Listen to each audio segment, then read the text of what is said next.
just agree. Wonderful. You know, I often actually thought about that question. You know, it's not like you every day you meet a professional dancer, right, Diego? It's like, you know, you walk outside, you talk to your friend, you say, "What do you do?" People usually say, "I'm an accountant." You know, I am a business owner, or I'm a doctor, I'm a teacher. Rarely is some guy pop up say, "Hey, I used to be a dancer." It's a very very odd, yeah, situation. But well, I'm just gonna go back a little bit, because I was born in China.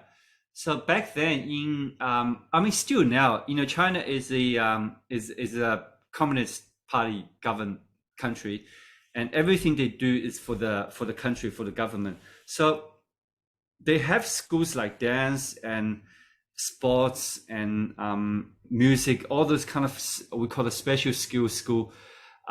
They actually run by the government. So they recruiting children every year throughout different primary school. So once you get in, the government obviously pay for everything that you know, your fees, your living expenses, everything there. You don't actually go into, they don't actually put you through normal academic school. So you don't really learn Chinese or math. I mean, you learn a little bit, but most of your time will be spending to develop your special talent. Like, for example, you know, we just finished Olympic. You see these girls diving, right? It's all Olympic, like 14-year old, you know, dive queen and got the gold medal. Those is exactly kind of same situation like mine. You know, I was in the dance school and they were in the diving school, but it's just very similar situation in China. So basically, you accept into the school, and then you have to go through maybe about 8 hours training a day for about 10 years. Within the 8 hours, I'm talking about mostly physical talent trainings.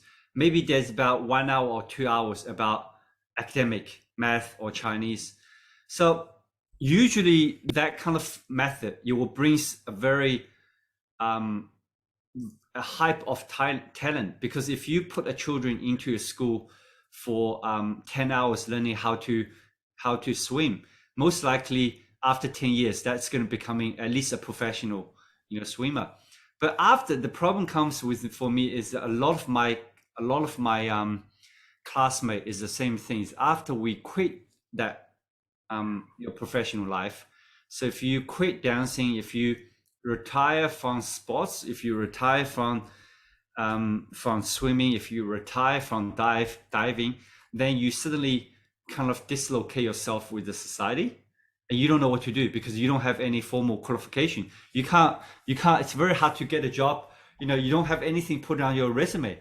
Like people's like, you know, great, you're being a professional dancer for 10 years, but how are you gonna help my business? You know, that's very so. I really start thinking about this when I was about 25, 26. I was like, what am I going to do after I retire? So I kind of retire. Average age of for a professional dancer retire is about 35. So I retired about 32, similar about 32, 33. And I was in Hong Kong. So then I moved back from Hong Kong to Australia. After I retired, I moved back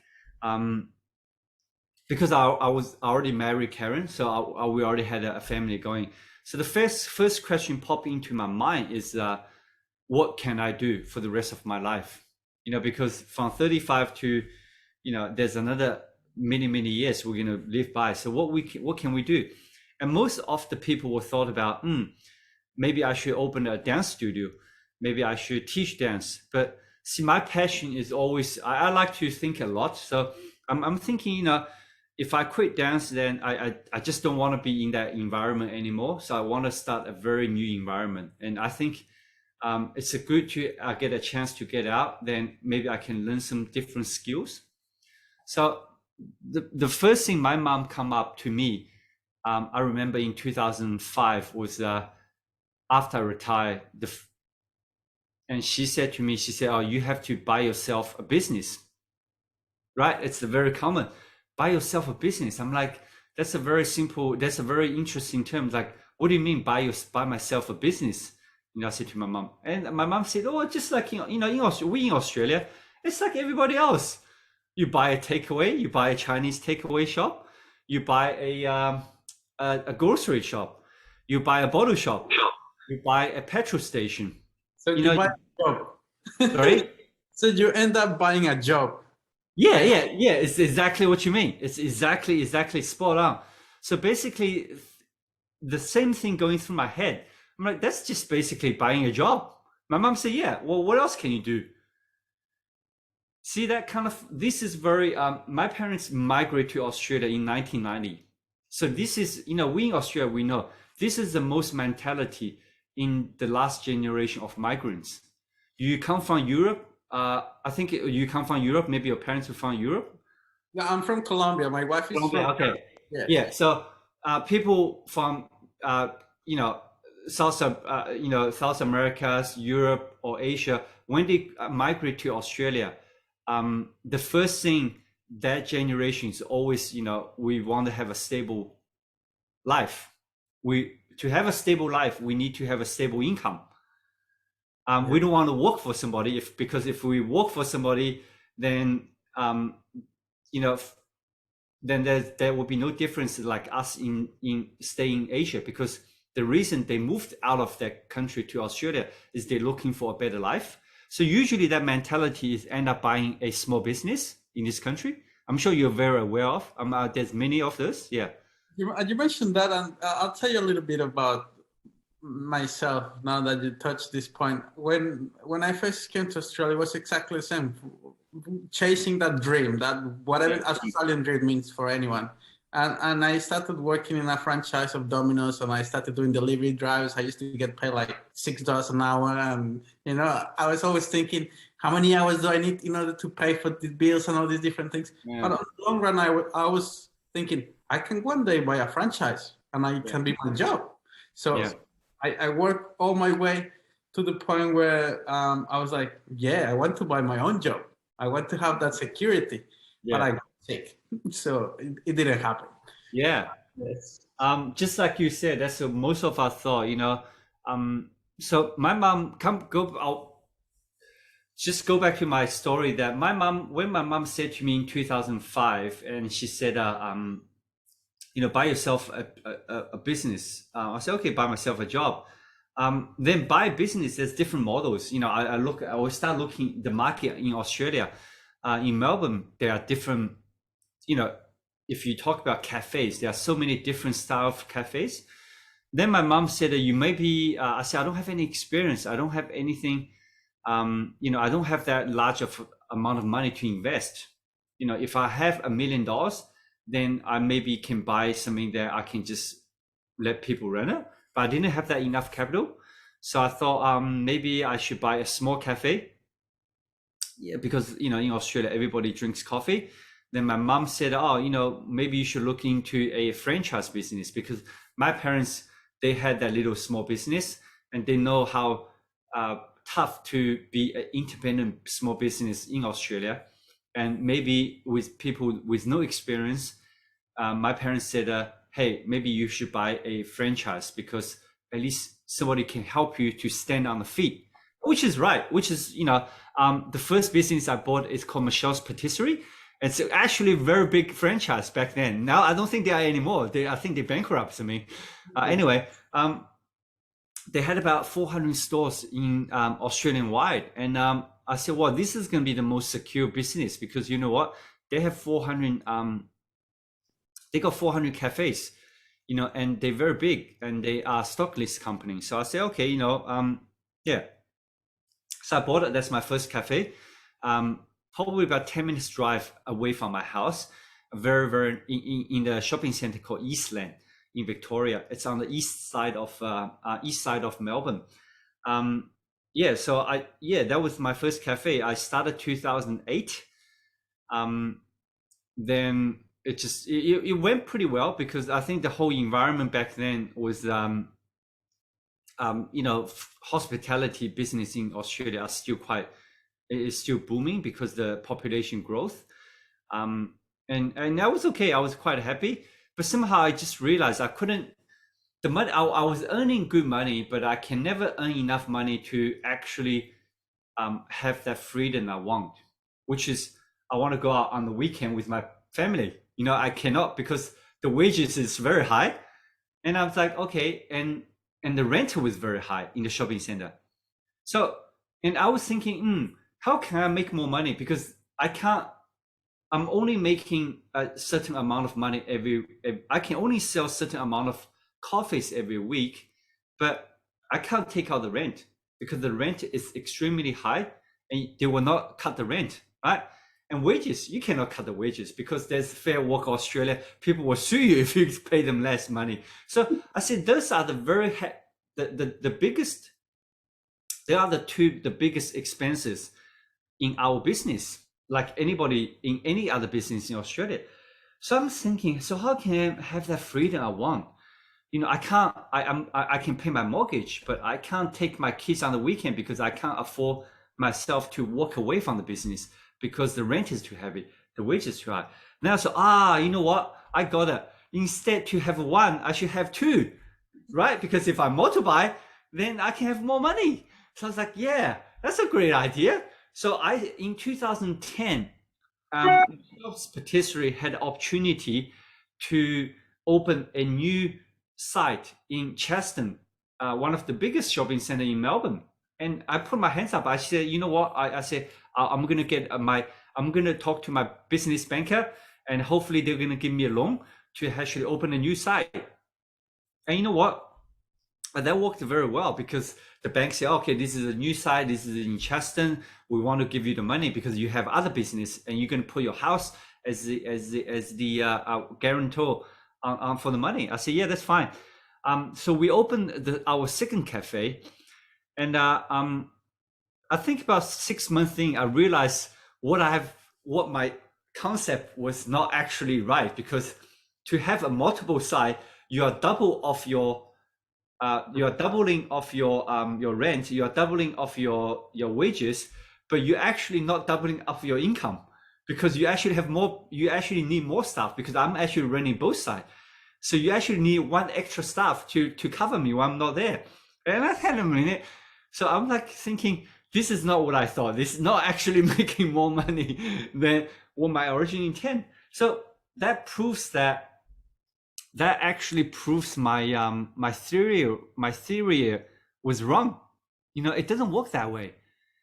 Then I start in 2012 and I'm start thinking, you know what? I have more experience now, right? So why don't I have my own brand instead to pay so much money to franchise? So I was like, yeah, that's probably another level up, you know. So I decided to sell the two franchise cafe. I sold it. I actually I didn't lose money, but I didn't make that enough money.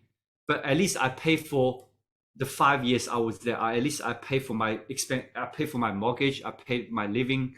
So you know, and I thought, you know, that's good. So I got those money. The money I sold the cafe. I bought a cafe. I bought my third cafe on the street, which is just my own name. It was a name already called the Babel Cafe. And I say, you know what, I'm just gonna you know, this is gonna be good because with the money I pay to the shopping center, and it's gonna be my extra income on the street. And yeah, that's how I started. And that was 2013, just about 9 years ago. And I started my independent cafe. And this is where everything goes downwards, backwards, and into the pit hole. And I realized every time I change my business, my thoughts are just getting, you know, there's always a pit hole that you're going to fall into and you don't see it because you had your expectations and then reality. Yeah. And you know, Diego, like you walk into the cafe in your local area and you see people lying, you say, wow, they are good business. Then you're like, I'm going to do the same business. And you go into the business, it's completely different because how people runs is not always shows, you know, they are busy because they are doing something a lot at the back that we don't even know. Yeah. So I jump into a independent cafe And I realized I made a very, very big mistake, which is I borrowed more money from the bank, and I sold the cafes. I borrowed almost $500,000 from the bank to buy that cafe, because that cafe was almost about $800,000, and that was a lot.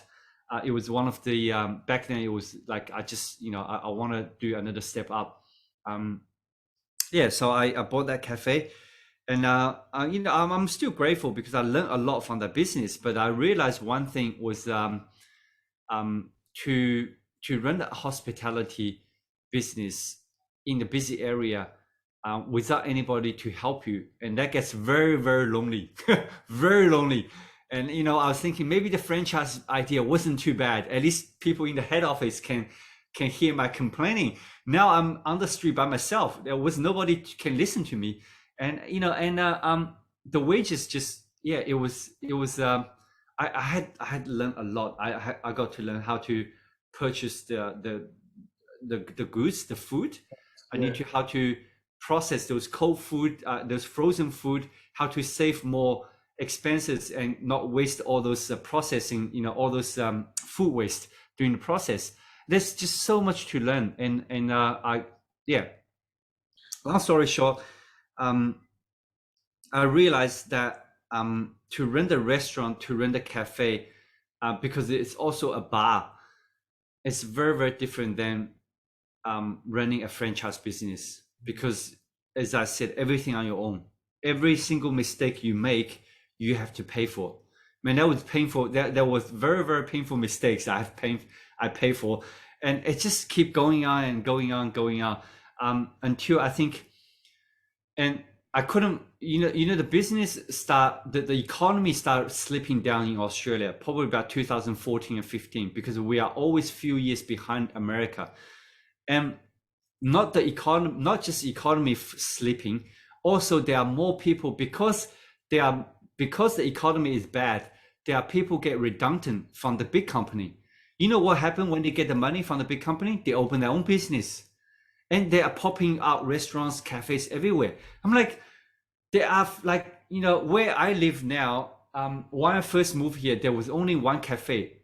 Now in 2021, there are 75 cafes. Wow. I mean, that's what happened to my individual cafes in my area. It was just cafes popping out. And I was like, hang on a minute, if there's 2 cafes popping out, that's okay. They might taking $50 out of your pocket because the customer goes there. But if there's 100 cafes opening, everybody taking 50, you have no money left. Yes. I invest $800,000 on the very big cafes. It's like biggest cafe in the area. But I didn't foresee the future when every other little cafes open up. All they need to do is taking piece by piece. Yes. Yeah, you start shrinking. And I had in 2015, I started realizing I couldn't pay for my rent anymore. I was like, what's going on? I can't pay for my rent. And I start cutting my wages because, if I can't pay my rent, I need to cut the wages down. Once I cut the wages down, the business goes bad, even worse. Then when the business goes bad, my income gets worse. As soon as I realized I couldn't pay for my mortgage anymore, I start scratching my head. I said, this is no good. I said, this is going nowhere. All right, but I couldn't get out.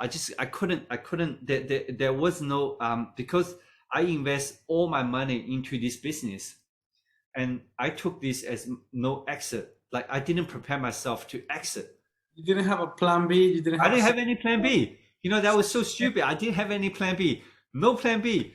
That was just no good. And one day I remember, I don't know if you have the cafe, or I don't know if anybody who have that restaurant experience, they have a place called a grace trap. A grace trap is where they put all the, oh man, every day they put the most disgusting, when you wash the dishes, the oil or the fats, it goes into that grace trap, and they track the fats and the stinky things, and they're taking that every 2 weeks they would suck it. And it smells bad. It was like bad. So one day the grease trap broken, and the restaurant smells like bad, and they had to close the restaurant. So I realized I had no cash. to pay for the grease trap company. So I called that guy. I said, so how can I do it? I said, I can't pay for it. I don't have any money. He's like, well, you know what? We need to get paid. You're already on, like, your credit runs out already because I haven't paid the previous bill. So I said, well, at least tell me how to fix it. I said, well, the guy said, you don't want to fix it because you have to put your heads in. You got to actually dig into the bottom and tell me what's going on. And I was like, okay, I can do that. I said, well, you know, I can't, you know, I said, I don't have any money, so I have to do it. So I went to the kitchen and I got this glove about this long, right? And so my chef said, Dave, you're gonna need a longer glove. I was like, oh yeah, the grease trap is probably too back here. Oh man, that was bad. So I can't do anything. I just took off my clothes. I kind of had a single top on because it was summer. So I just rolled it and I put my hands in. It smelled so bad. And that was the worst. That was one of the things that I start kind of, you know, I think when you're in that kind of events, you kind of start thinking, you know, what you want in your life, right? I Yeah. want to ask you this because I know that's probably the moments in life where you have a realization. You go like, wow, I cannot continue this way. This is not taking me anywhere. I And think this, yeah, you were right. You know, sometimes we have that moment, but I think sometimes we stuck in life for so long. I think we need a few click to actually few events in a row to click you to out of that event. That was just the first moment. I just, I feel bad. I was like, what I'm doing? Why do I end up like that? I don't think people. I think people are, you know, sometimes we look at your life or other people's life, people think that you just suddenly wake up. I think people went through a period of very dark area in your life. Then at the end, something tricked you to wake you up. And that surely was the beginning. You know, that was the beginning. So then, you know, then I was like, you know, I need to turn I was so focused. I was still thinking that I need to turn my business around. So I need to borrow more money because otherwise I can't make a change in my restaurant. I can't fix all the equipment. So I started borrowing money from my mom. And that was a very stupid idea because, well, I actually had no friends because I had, remember in 2000, that was 2015. I had 8 years of running small business. The only friend I have is my staff, and I'm sure they don't call me as their friend. You know, I don't have any friend because I don't spend weekend outside. I haven't spent. I probably spend more than only around about 10 weekends with my family out of all those 7-8 years. I have no friends, so I don't have any friends to borrow money. So I was like, okay, you know what? I'm gonna borrow money from my mom. So I borrowed it, and I borrowed again. So when it comes to lead into my second click, which is one day and it was in the outside her house, and she handed me some cash. She said, "Look, I took out from the bank, and this was my last kind of you know, they had this super fund, and she said, I'm taking out my super fund and give to you." I was like, wow, you know what? And I couldn't believe this, and I saw, like, you know, she had these tears in her eyes, and so I took that money and went back to the car. It was very bad, and I was just like, the whole out, because from my mom's place, it would take probably about 5 minutes drive to my house, and that was probably the longest 5 minutes because, you know what, I didn't even drive. I just sat there for like probably about 5 hours. I just sat there, and I remember that was raining, and it was raining very bad, and I was like, you know, and I was just screaming. I couldn't stop screaming. There was absolutely nothing I can do to kind of release my frustration, you know, that anger. And yeah, that was the second moment. I took that money home, and I didn't know what to do, so I paid for the rent, and there was a little bit of money left for my mortgage. So I said to my wife the next day, I remember I said, look, there are a couple of options we can do. One is to sell the cafes, or we can sell our house. We can rent somewhere, or we can do both. You know, I think I was very tired of renting the independent business. And my wife, my wife and we have kids, and sometimes wife gets a little bit better idea. My wife says, why don't you use your cut half day, don't open the restaurant in the nighttime, because it's not worth it, it's not making money. And maybe in the afternoon you can maybe find some part-time income. And also, maybe that's a good idea. So I start asking people around, say, what is the part-time income you can do after like 3 or 4 o'clock? And my friend said, one of my Chinese or church people said, you can maybe try a real estate, because you can call people after they work, because people will come to see the house after work. I said, well, that's a good idea. I can do that. So I started my so-called the plan B job as to become a real estate, and that was actually okay. You know what?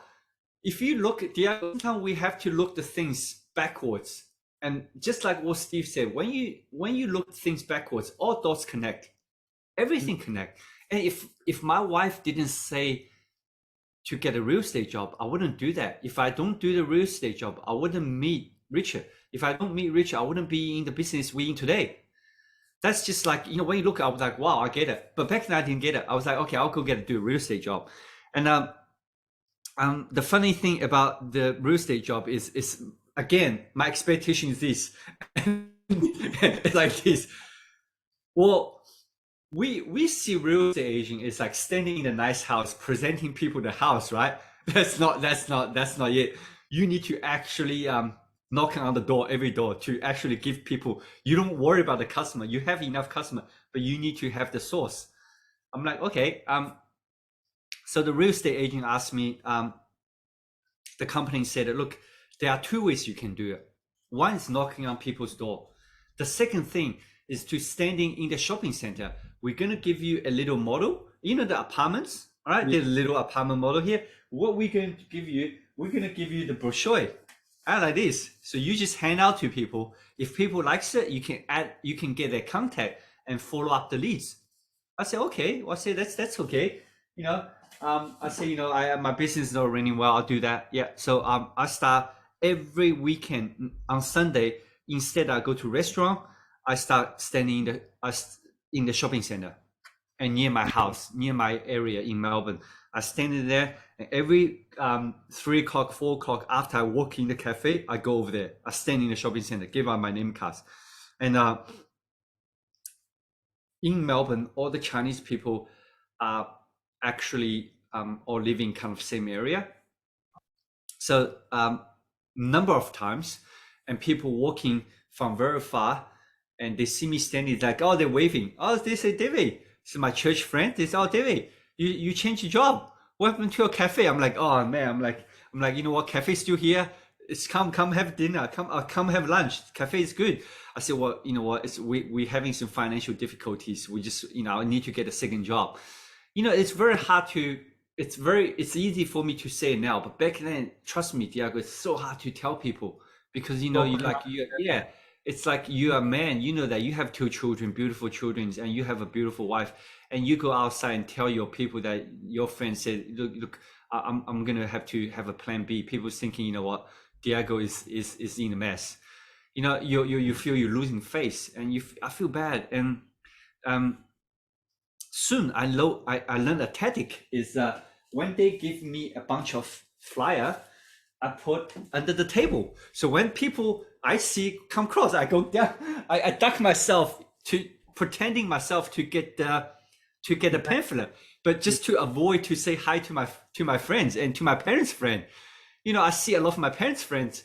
My parents' friends are walking past. I try to pretending I'm getting their pamphlets. I don't avoid to talk to them, and this is how that goes on for about 3 months. 3 months. Until I think the rest of the story, that is Richard, and he walked past that shopping center, and he tapped on my shoulder, and he said, I was actually talking to Richard's friend, which is a girl, and Harmonia, and we were just talking about real estate. And Richard Lee, this gentleman, walked past the shopping center, and he tapped on my shoulder. He said, "Oh, you know what? You guys talking about real estate?" I said, "Yeah." So we had a long chat, and he said, "Oh, why don't you have a coffee with us for lunchtime?" Sometimes I just get that feeling. I feel that he might ask me to join his secret organization. I think, maybe, I don't know, some fun, some, there's different, Yeah, you feel like someone wants to sell you something. yeah, or they either want you to sell you something, they want you to join as a different, Scientology group, or all this different, or this qigong group, and and they might ask you to sell, to buy the insurance, all this. I say, you know what? Just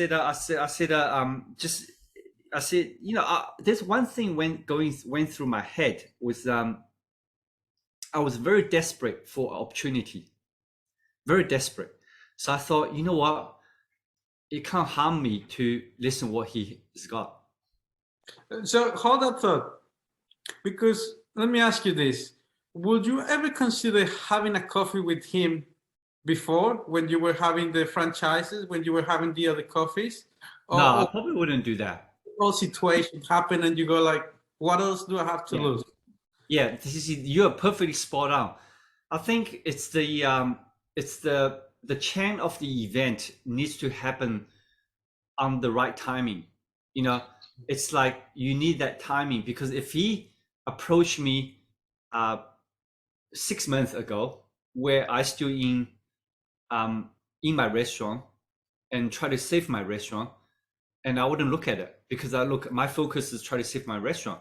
But when he talked to me in 2016 December, I was looking for a plan B. Hmm. The mentality are very different. One is try to focus, save my restaurant. One is to have a plan B, which is open my mind I to need look a at. line. I need a rope to take me out of the ocean. Yeah, Yes. yeah. So when he approached me, he wasn't even talking about ASEA. He wasn't even in ASEA yet. He doesn't even know what ASEA yet. All he knows is he wants to talk to. He wants to, he wants to have a coffee, because he was. I think somebody invited him to a lady called Lorraine Biva's house, and he was too scared to go. So he just wanted to tag a stranger person along. I'm like, he showed me on the Google, and this lady called Lorraine. She said, "Are we going to her place? I heard there's a very, very secret, booming, new technology coming in Australia. Would you like to know?" I'm like, it sounds like you guys are a bunch of Scientology people that want to electric shock me. No offense about the Scientology. Don't take offense. They're good people, but I'm like, it sounds like you're having some secret organization and try to kidnap me or something. I get a little bit scared. I was very scared. But when I look Lorraine's profile, I was like, you know what? She's a very legitimate kind of celebrity personal trainer. So And let me ask you this before you continue. You touch a point that many people struggle these days, and that's credibility. The yeah, first thing you did was try to find if she was credible, if she was yeah, the real deal, right? yeah, Because a lot of times when people come into different businesses, they Google you, they say, yeah, who's this person? exactly. But he probably broke the ice by saying, "Look, check, it's on Exactly. Google. This is that, whatever she is at the moment." Yeah. And you go like, okay, now I Yeah. have a door where I'm open to listen to, Yeah. right? Exactly. Trust. We build a trust. This is very important. That's what you said. I think, like what you do, you interview me, this podcast, it's all about building the bridge between you and your circle, your circle of friends, your circle of we call the network. This is all like that. So yeah, back then I went there. Yeah, I want to go. I want to open myself up just for once, and yeah, I want to. Yeah, I have to say I was very lucky. Sometimes I think God was on my side that day, because it could have been anybody that Richard wanted to talk to, but I was in the right spot in the right timing, that I was standing in the right place. So yeah, and I was actually the right person looking for the opportunity. So it takes all this different environment puts yeah. So yeah, that's how I got into our current business, and And with that, let me ask you a question. Now, looking back, what you saw that day at Lauren's house and the way you are right now, did you ever thought you would be in the place that where you are right now? Did you ever Uh, did you ever thought this was possible? This is possible? no, no, I didn't know. I told you I had a, in 2016, I run my own business, cafe business. That for 8 years. I had no time for social life. I have no friends. When they introduced me this product, the first thing I thought about was like, who am I going to sell to? I don't know anybody to sell with. So the first thing, I'm like, everybody, you know what? My mom, my father-in-law, my dad, my uncle, that only comes up with less than 5 people. 5 people. I'm like, wow. I was like, you know what? But I didn't care. Because why I didn't care? Because I was so desperate. My goal was To make it I just want to make $50 per week. $200 will be making me very happy. But what made me move forward was that gentleman, Vertus Norton. I remember the very, very first day when in Lauren's house, when they showed me the video of Vertus Norton, and I Googled Vertus, and he was a top CEO of Kraft Food. And when he bring this product on the market, not at age of 30, not age of 40, at age of 69, I'm like, you can't. I'm like, why this?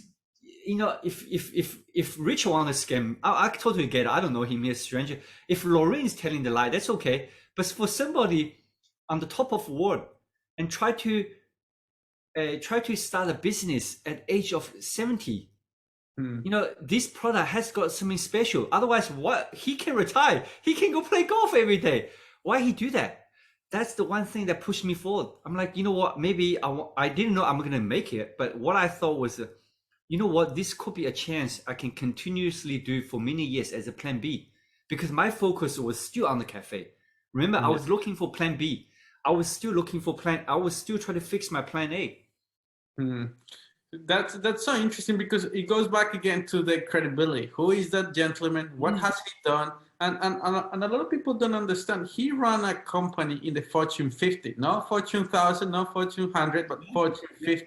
And that alone for me was exactly the same. Who is this guy? Who is these people? Who is this? Yeah. And in my case, it's interesting you mentioned that. But in my case, the moment I look at this opportunity, there was the moment that my wife and I, we were thinking, how can we make some money? Because we were so desperate. We were thinking about, you can recycle bottles and get like 10 cents a bottle and all these different. We were desperate. We were hungry for a change. But one of the things that it did to me was it helped me to realize the quality of people that come to this organization, the quality of the real value that you see from people. And not only that, how people change and grow. Yeah. To become not just themselves, but become part of something bigger than themselves. Yeah. No, I absolutely agree. I see you grow significantly. Like, I saw you in 2020 in the almost about 18 months ago in the Gold Coast Convention. I think you had a little on stage. Yeah, I remember you. You were very, I think you and your wife, that back then was your, you guys had a little talk on the stage. You were very nervous. Yeah, I've seen you grow as well, and your family has grown. I think this is what this business is about. But back then, the truth is I didn't know network marketing back then. I have never done network marketing. I thought about network marketing is to sell you to your mom, your dad, and that's it. And your classmate. What possible can you do out of this business? But I was just gonna quickly finish my story. What's the last point to trick me from plan A and switch completely to plan B? It was the very last moment that I think I was about 3 months into my Asia business, and I was making very little money. I wouldn't call it plan B money, but that's okay. But what happened was in my cafe, I couldn't afford to pay for a plumber on the weekend. So again, I need to fix the toilet myself again. But lucky this time the glove is long enough. This about this long enough. I put my hands into the toilet. It was somebody stuffed stuff in there, and the pipe got broke from behind. It just everything got blown up. Yeah, it was very bad. It was all my face. I look at the mirror, and I was trying to wipe all this basically shit out of my face. Right, I'm wiping shit out of my face, and I couldn't stop crying. I just in the toilet, I keep banging my head in the mirror. I keep crying, and I just said to myself, I need to get out. I think that was the last trigger, kind of puts me having a completely focus on my Asia business. So that was the defining point. That was that. Yeah. But the interesting thing is, for everybody, I want to share with everybody, is just because you had all those trick points, it doesn't mean you actually believe yourself you can do it. Like I don't know how back then, I just don't know how I'm going to do it, but I know I need to do it. I need to sell my cafes. I need to get rid of. I even offer people for free. I said, if you want to just take it, I want to do whatever I can into put into the business I have now and have a go. But I didn't know I'm going to become a diamond. I never thought about it becoming diamond. That it was very and not until we have an upline called Edwin. I think you know Edwin Rebecca. When Edwin came to Melbourne in around about 2017, and I was a bronze. I was a bronze, and I was just barely get onto the bronze, and I was so excited. And I decided to sell my cafe. I haven't sold it yet because it's going to take me like 6-10 months. I said, I'm going to sell my cafe. I'm going to go attend every single event this company have. I'm going to listen all the videotapes and cassette, online. I'm going to read all the books. And I still couldn't I just couldn't picture myself. It's like fog. It's like I can't see where I'm going to be until Ed came to Melbourne, and we had they had a call us Discovery Asia. And the next day we had a breakfast with all the new associates, and Ed was there, and we were talking, and he didn't know who I am. I was just a bronze. There was like 20 people in the restaurant. And at the end, I said, "Oh, hi." I said, "Thank you, Ed, for coming to Australia." And I said, "Hopefully I'll see you one day in America." And he just turned around. He says, "Dave, I'll see you in the Diamond Summit." And he didn't know who I am. And when he said that, it just kind of like that day I couldn't sleep because they kind of create an image in my head. Suddenly the fog is gone. The picture is very clear. I'm actually in the Diamond Summit.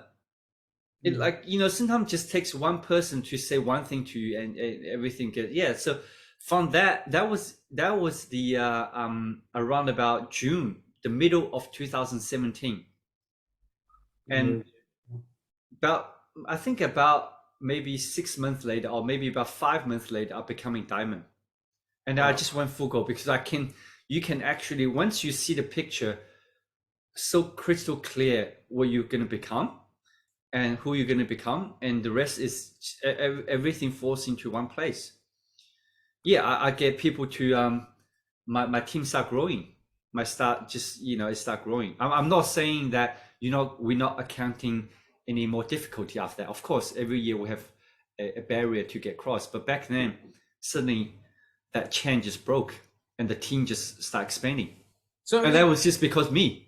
Yeah. So is it fair to say that, for example, at that point in your life, you stop looking at the problems or at the challenges as, oh, this is gonna stop you, rather than this is the goal no matter what happens. Yeah. This is what's gonna happen to my life. Absolutely.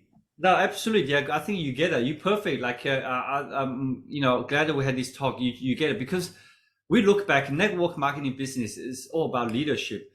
And one thing, people always thinking the leadership is about organizing trainings, but one of the most important thing I look back in my career is that the vision. Because if you can see where you're going to be, and when you talk to people, they can see where you're going and they can see where they're going to, and it makes everything so easy. Yeah, that's the key thing. Yeah. Well, David, thank you very much. And I wanted to probably finish us by sharing a little bit of you now in a position where a lot of people don't realize the amount of work ethic that you have put in, and whether you don't know it, but I'm gonna tell you, you inspire me in many different ways, because I saw you on a stage, and I look at myself. I don't know anything about network marketing, never done it before, and I have very similar opinions as many people. Is this the real thing? Am I able to do it? And there's things that have no cost, which is work ethic. You put it there, the willingness to do the things that not many other people are willing to do, and the desire to provide better legacy for your family, whatever that might mean. And when I saw you, and I was like, this guy, zero experience, put the work, make it happen. And now you have one of the most incredible organizations. And not only that, you probably see that you have impacted thousands of people that you probably never met before in a way. And that way, just to close, what would be a message for someone who is looking for what it might be? Like you mentioned, $50 can impact the life of an individual. In my case, did the same. But what will be a message for someone who might be watching this and say, look, we probably have a vehicle, but what is it that you would like to tell the people? Okay. No matter whether you earn $50 or $50,000 a week, trust me that one day those things are not going to push you forward. It's not the money that push us forward. I really used that story with me and Ed. What Ed gave me was the end result. You need to have the end result first. You have the vehicle, which this vehicle is going to take you wherever you want to go. But the question is where? People don't know where. People always say, oh, network marketing business is going to take you wherever you want to go. But I'm always ask people where you want to go. Do you know where you want to go? What Ed gave me is the end result. You got to have that every day in your head. Think about it. Where you're going to be in 5 years' time. What you're going to want to do. Because this vehicle is going to travel exactly to where you want to go. Your team is going to be behind us, and it's going to go towards to that goal as well. So end result is very, very important. And for the new people, I often use my tactic as well. I always ask myself, what would I do when I'm sitting there at the age of 80? Because it's going to happen one day. It's not going to happen very soon, but it's going to happen soon enough. It's going to happen. What we're going to do, Diego, we think about it in 40 years time. Where are you going to meet? Are we going to be sitting on the bench and drinking a beer and drinking whiskey? Say, look, we had a wonderful life. We went for what we want, regardless what other people's rejection, what people think. You went for it, so, and you feel that your heart is fulfilled. Or you can sit in there, same thing, drinking a beer and drinking whiskey and saying, look, Diego, we could have done this 30 years ago, but we didn't. Put the end result. Everybody have the end result in their mind. Sometimes it takes a long time to dig out. Sometimes it takes a mental through the conversation to find out. But we must to find out what we want at the end of the this vehicle. End of this journey, what we want to do. It could be, back then, and this result changes every year. For my first year, I just want to make $200 per week because that's what it can cover my expenses. It brings me food. And the second year, I just want to make $2,000 because it can cover my mortgage. Yes, the financial are the goals, are the things. But I also see myself as, at the end, what do we want? What do we want through this business? If we just look at the money, you can never go through 6 months because you're going to make $50 a month. You say, that's going to be useless. I'm only making $50. I'm spending so much time, but what do we want at the end? Do you want to be on the stage? Do you want to be impact people? Do you want to share your ideology? Do you want to spread the redox? Everybody wants different things. Only what we want. But that result has to be bigger than your financial goals because otherwise you can never get through. Yeah. Yes. No, wonderful. And just last bit, you mentioned about mentoring. How important has been for you to have a mentor or multiple mentors in order to grow, not just your business but yourself, ultimately? I think mentoring is it's very, very, very, very important. There are two kind of mentoring. What I personally use. People always looking for mentor is somebody who is very high up rank in the office, or I mean in the company, or somebody. Yeah, that's right. Some people are very successful. You want to be mentored, but that mentoring is very important because the path they walk, it allows you to see very clear where you're going to go. It avoids you to all those traps that you don't actually fall in that they fall, right? That's very important. But there's also a different mentor that sometimes just like mentoring each other on the same ranks, because it's, because we all need somebody to see the blind spot. There's so many blind spot that we're gonna miss. All right. Even somebody very successful might, for me, sometimes I coach people, direct 300 or bronze. I try to put myself into their shoes, but it's very, very difficult. I know it is very difficult for me to feel that way, but I'm still trying. So sometimes having a high rank mentor is not necessarily as well as I sometimes tell my team. I say, you know what? Apart to have your upline as a mentor, find somebody you can mentor each other on a similar situation, because he knows what you go through. You know what he's going to go through, or her goes what she went through at the same kind of period. So because they can relate. They can actually relate to what's yeah, happening. Diego, it's 4 years ago, 3 years ago, it's different than now. Back then the world traveling so quick. Back then we don't have Divas, we don't have Genie Go, we don't have ASEA Connect 2.0. We didn't use those tools, but now they have those tools to help everybody to grow. So things are changing. The tools are changing, but I reckon I'm really focused. My suggestion to everybody is to focus online. Offline is important. Offline used to be everything offline. You build a trust. We still need that, but unfortunately, the world are no longer a year ago where we can travel. The world has changed. Everybody work at home now. Everybody through meeting like this by Zoom now. Everybody using mobile phone now. Everybody on TikTok, Instagram, Facebook. So if our team are not utilize those tools well, then you're gonna lose one big leg to be competing in this race, because in this race we need two legs.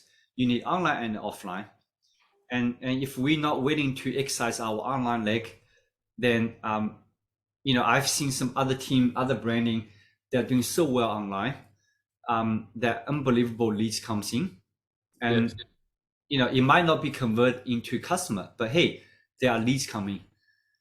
At least we can do it. We can run it. And where are you going to find the leads offline these days? I mean, you can't even get close to people. I mean, you try to shake that guy's hand, the guy jumped away, because it's people are looking for opportunities online now. Yes. And we have this one tool that can help people.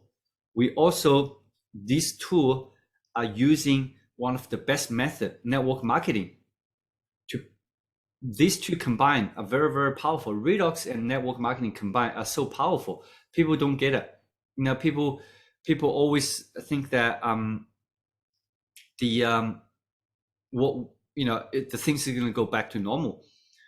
I don't think things are going to go back to normal. At least not for the next 3-4 years.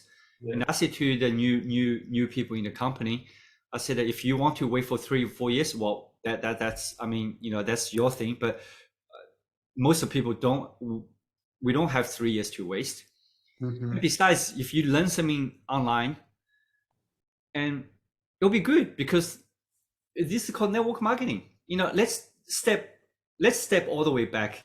If you build a beautiful profile, if you start push your personal branding, and you don't need to worry about Redox.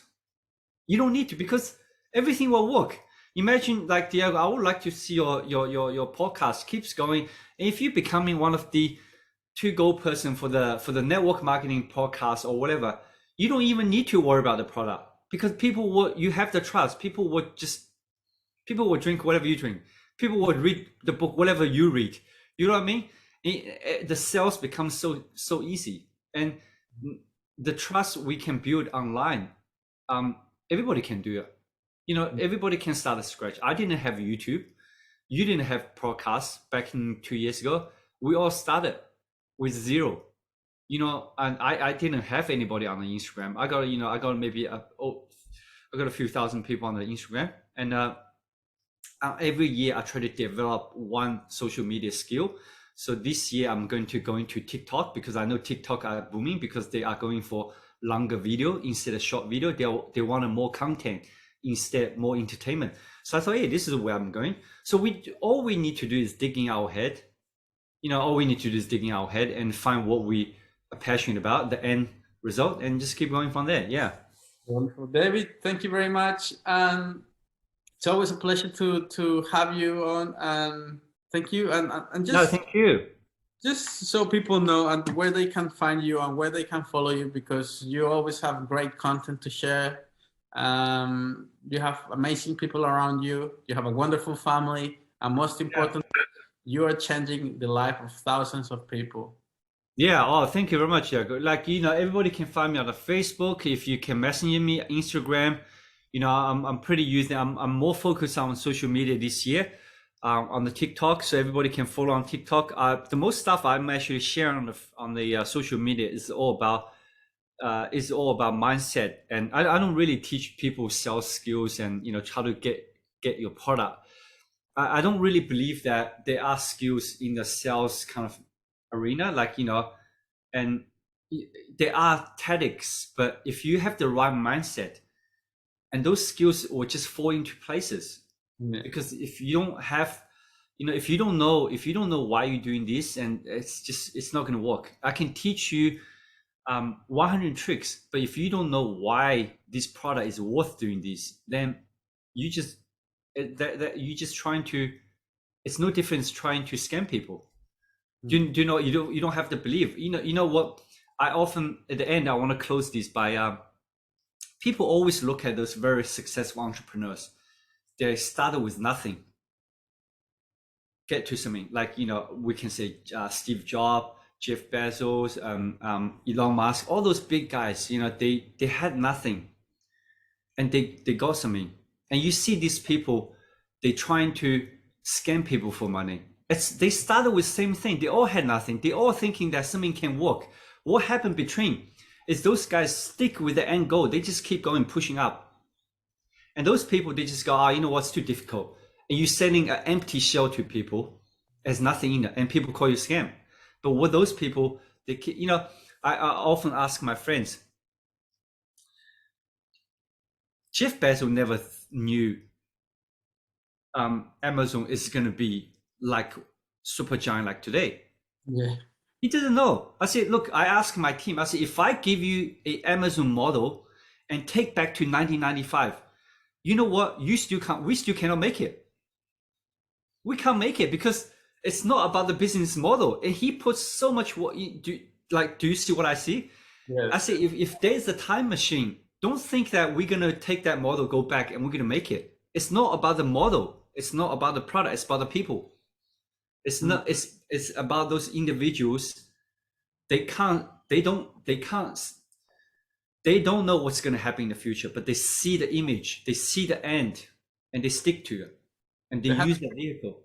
The vision. Yeah, you know, if you think the redox is going to be solving everybody's health, you stick with that redox vehicle and it just keeps going.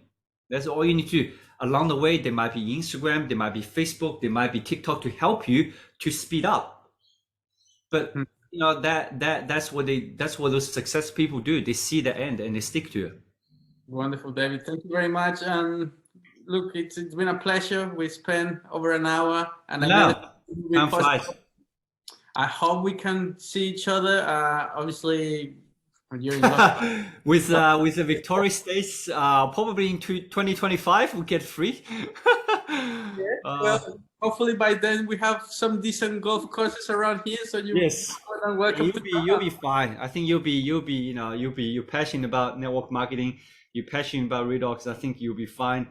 I'm not worried about. I'm not. If I were you, I wouldn't worry. I wouldn't worry. With the right mindset like you can literally booming in any kind of in kind of any era. You know what? I want to tell you something. It's very funny. In 2021, the world, 2020 is the most billionaire. They had the most billionaire come out in 2020. So I often ask it, like, Diego, what's the difference? There are people in the very difficult environment, but they're thriving. But there are people in the difficult environment, but they are going down.